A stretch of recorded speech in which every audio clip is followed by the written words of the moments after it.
That brings us to this week's DFS picks. So what we're gonna do here, just like last week, we got a quarterback, we got a running back, we got a receiver, and then we're gonna give you guys our lock of the week. Yeah, I love this week. I feel like the public is going to just react so hard off of how week one happened. I've never seen a week like week one. I haven't seen daily fantasy scores on DraftKings get above 300 points very often. And you needed like 275 to make some money last week. So I feel like that was just an outlier for the points scored last week. And I think a lot of people that made money in week one are going to fall into the trap of just playing a lot of those guys from last week. So this is definitely an opportunity to get a little contrarian and take advantage of all those guys that are just following the same picks from week one. Exactly. So for my quarterback pick, I have Deshaun Watson. I was thinking either him or Tyrod Taylor. So Deshaun Watson's 6.3K, Tyrod's 6K, but I think that Deshaun Watson is much more reliable than Tyrod Taylor. Deshaun Watson, you can count on getting at least 30 to 40 yards rushing, and not to mention how bad he played last week and still only lost by 7 to the Pats. He even came out in his post-game interview, said, yeah, this game's all on me. I played terrible. I didn't make the right decisions. I think he's going to absolutely flip that around this week, and he's going to drop numbers. Yeah, an all-around tough spot for him going into Foxborough against Bill and giving him the opportunity to get schemed against all summer long, post-ACL. No Will Fuller. Will Fuller's back this week, can open up the top for Hopkins to get more open. So I love the Deshaun Watson pick. I don't mind your thoughts of Tyrod Taylor at 5.9K. But I'm going to go Jimmy G for my quarterback. He's only 6K. He threw 270 yards against probably one of the toughest pass defenses in the league in the Minnesota Vikings last week. He did throw 3 picks. 2 of those I don't think were his fault. So I'm going back to the well. Jimmy G this week at only 6K. Definitely something to look at quarterback. For sure. So now to running backs. Unfortunately, Devontae Freeman got injured last week.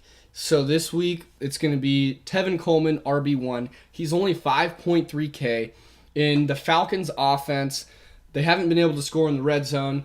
I'm thinking they flipped that around this week with Matt Ryan and Julio Jones. You got to play Tevin Coleman in this position. He's only 5.3K, taken in for Devontae Freeman. And I think just with that low of a salary for a player that gets as many touches as Coleman will in Freeman's spot, you have to take him there. Yeah, I like what you said. He does have the added touchdown upside with how bad they've been in the red zone.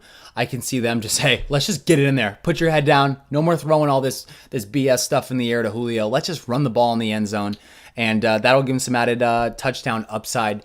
My running back pick, I'm going back to the well, James Conner. So James Conner went absolutely off last week for 38.2 points in the pouring rain, 20-mile-an-hour winds.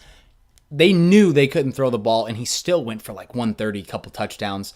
But he's only 6.7K. I think that's a mistake on DraftKings' part.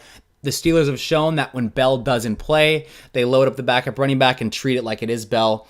Now we're going at home against the Chiefs defense that gave up 13 targets to Melvin Gordon in the running back position and 30 points to Melvin, only 6.7K. I think he should be priced about mid-8s. And when there's that big of a price discrepancy, let's just take advantage and click the lock button. 100%.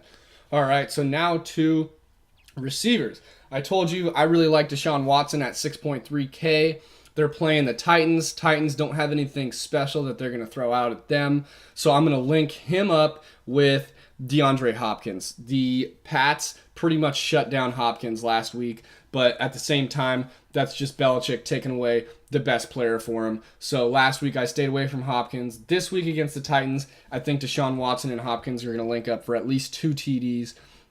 Hopkins is $8,000 for the salary, and I think just playing the both of them, it's supposed to be a pretty close game. So I think it's the let's see here. Yeah, so it's Houston -3, which, I mean, basically means that it's going to be neck and neck the entire game. Probably Titans will go up, then Houston will go up, which means that both teams are going to be passing the ball. So Deshaun Watson's going to link up with DeAndre. I bet you DeAndre will get 8 receptions for over 100 yards. Yeah, Hopkins got pretty held in check last week. He did get 11 targets for 8 catches, 78 yards. Also had a rushing attempt. But that's just showing you guys that even when they don't have any other weapons on the field and they know who they're throwing the ball to, they're still going to try and feed him the ball. You get Will Fuller back, added that deep presence, and now that safety can't come over and double and triple team Hopkins. I think that opens up a ton of opportunities for Hopkins. I love that pick. Exactly. Yep. I have a wide receiver in my beast of the week, so I'm going to wait a minute. But I'll take Jarvis Landry. Josh Gordon has just been ruled out this morning.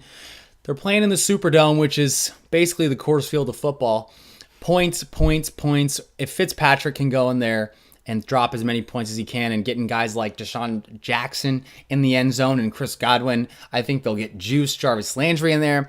6.3K at 15 targets last week in 20-mile-an-hour winds. What are they going to give him in a dome?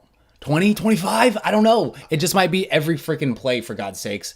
There is some statistics to show that Todd Haley is treating Jarvis Landry through 1 week exactly how he treated Antonio Brown. Lots of short catches, get him the ball, then let him do something. So on PPR sites like DraftKings, where it's a point per reception, it's every time he catches the ball, he's got extreme upside to go to the house. And if we're giving him the ball every play, big time upside. Big time upside. So now we got our beasts of the week. Last week, I went with Melvin Gordon. I'm running it right back to him. Chargers are going to roll over the Bills, which means they're going to be up a lot of the game, which means they're going to have to run up the clock, handing the ball to Melvin Gordon. Also, don't forget, Melvin got 13 targets last week, so he's going to be getting the receptions. He's going to be getting the touches when they're beating the Bills, so definitely lock down Melvin Gordon. He's 7.4K.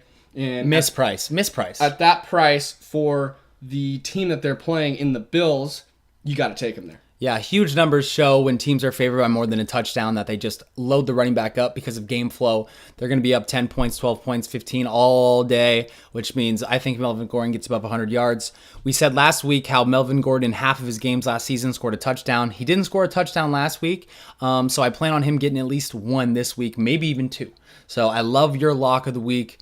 Lock of the week for me, I'm going to go with Antonio Brown. So there's a little play here. I'm making a couple lineups tomorrow, actually 20 in DraftKings, and in every single one, I have James Conner and Antonio Brown in them.